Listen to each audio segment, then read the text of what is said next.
అందేశ్రీ తెలుగు సాహిత్య ప్రపంచంలో తనదైన ప్రత్యేక ముద్ర వేసిన కవి. ఇవాళ ఆయన అమరుడు కావటం మనందరికీ విషాదం. ముఖ్యంగా తెలుగు ప్రజా ఉద్యమాలకి సాహిత్యానికి తీరని లోటు. ఆ లోటును మనం ఎవరం పూడ్చలేం. కానీ ఆయన సృష్టించిన సాహిత్యం, తెలుగు సాహిత్యం ఉన్నంతకాలం, తెలుగు అక్షరం ఉన్నంతకాలం నిలబడి ఉంటుంది.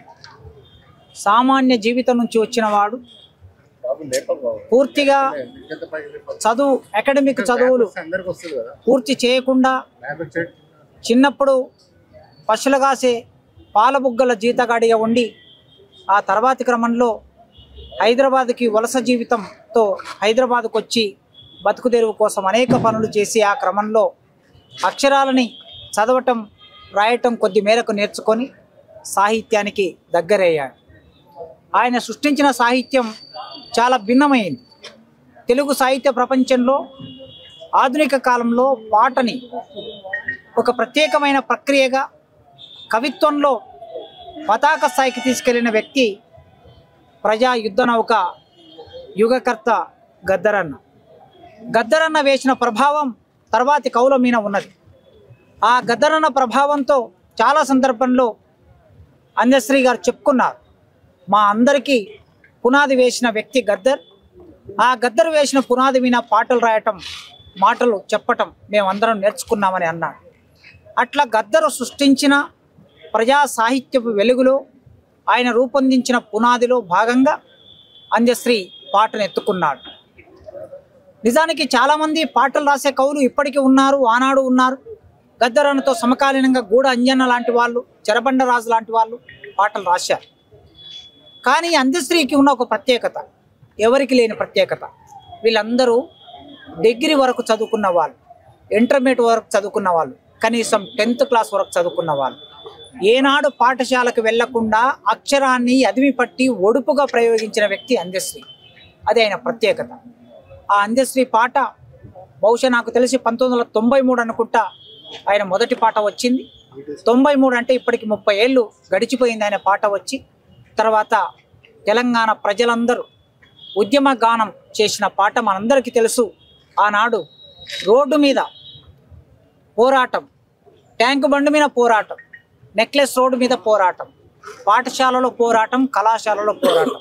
ఎక్కడ పోరాటం నడిచినా జయ జయ తెలంగాణ అనేది ఆ పాట అనధికారికంగా రాష్ట్ర గీతంగా మారింది. మా తెలుగు తల్లికి మల్లెపువ్వు దండ అనే పాట పాడవలసిన చోట తెలంగాణ సమాజం అంతా ప్రకటించుకున్నది. తెలంగాణ రాష్ట్రం ఏర్పడక ముందే 2010, 2011, 12, 13, 14న తెలంగాణ రాష్ట్రం ఏర్పడింది. కానీ ఆ మొదటి ఒక 5-6 సంవత్సరాలు జే జే తెలంగాణ అనే పాట పాఠశాలలో, కళాశాలలో ప్రార్థన గీతంగా మారింది. అంత అద్భుతమైన పాట రాశాడు. దానితో పాటు మాయమైపోతున్నాడమ్మో మనిషన్నవాడు అని, ఈ సమాజంలో మనిషికి మానవీయ సంబంధాలు, మానవ సంబంధాలు తెగిపోతున్నప్పుడు డబ్బు కట్టలు మాత్రమే విలువనిస్తున్న రోజుల్లో మాయమైపోతున్న మనిషి గురించి గోస చెందాడు. అలా సమాజంలో ఏ సందర్భంలో ఏ అంశం మీద పాట రాయాలనుకున్నా అందశ్రీది ప్రత్యేకమైన ధోరణి. గద్దరన్నలాగా రాయడానికి చాలామంది ప్రయత్నం చేశారు, గోరెటంకన్నలాగా రాయడానికి చాలామంది ప్రయత్నం చేశారు, గూడ అంజన్నలాగా రాయడానికి చాలామంది ప్రయత్నం చేశారు. కానీ అందశ్రీ ఎవరిలాగా రాయలేదు. అందశ్రీలాగా రాశాడు. ఆయనకి చాలా సహజంగా పుట్టుకతోనే పద్యం మీద పట్టొచ్చింది, ఛందస్సు మీద పట్టొచ్చింది, అలంకారాల మీద పట్టొచ్చింది. అందుకే ఛందోబద్ధంగా పాటని రాసి అందరి చేత మెప్పించగలిగిన శక్తి అందశ్రీకి ఉన్నది. ఇవాళ తెలుగు సాహిత్యంలో ఆయనకు ప్రత్యేకంగా గుర్తు ఏమిటి అంటే, ముఖ్యంగా తెలంగాణ సాహిత్యంలో రాష్ట్ర గీతం మనం అందరం అధికారికంగా ప్రకటించుకున్నాం. తెలంగాణ రాష్ట్ర ప్రభుత్వం రేవంత్ రెడ్డి అధికారంలోకి వచ్చిన తర్వాత కాంగ్రెస్ ప్రభుత్వం అందశ్రీ రాసిన జయ జయ తెలంగాణ అనే పాటను రాష్ట్ర గీతంగా ప్రకటించింది. నాకు తెలిసి మొత్తం భారతదేశంలో అట్టడుగు కులంలో పుట్టిన ఒక వ్యక్తి రాసిన పాట ఏ రాష్ట్రానికి రాష్ట్ర గీతంగా లేదు. అది తెలంగాణ రాష్ట్రానికి మాత్రమే రాష్ట్ర గీతంగా ఉంది. అలాంటి గొప్ప గౌరవం అందశ్రీ గారికి ఇచ్చాం. ఇవాళ మన ముందు అందశ్రీ లేకపోవచ్చు, కానీ ఆయన సాహిత్యం గుర్రం జాషువా చెప్పినట్లు రాజు మరణించెనొక తార రాలిపోయి, సుకవి మరణించెనొక తార గగనమెక్కి, రాజు జీవించే రాతి విగ్రహములందు, సుకవి జీవించే ప్రజల నాలుకల యందు అన్నాడు. సుకవి అందశ్రీ సుకవి మంచి కవి, ప్రజల నాలుకల యందు ఆయన జీవిస్తున్నాడు.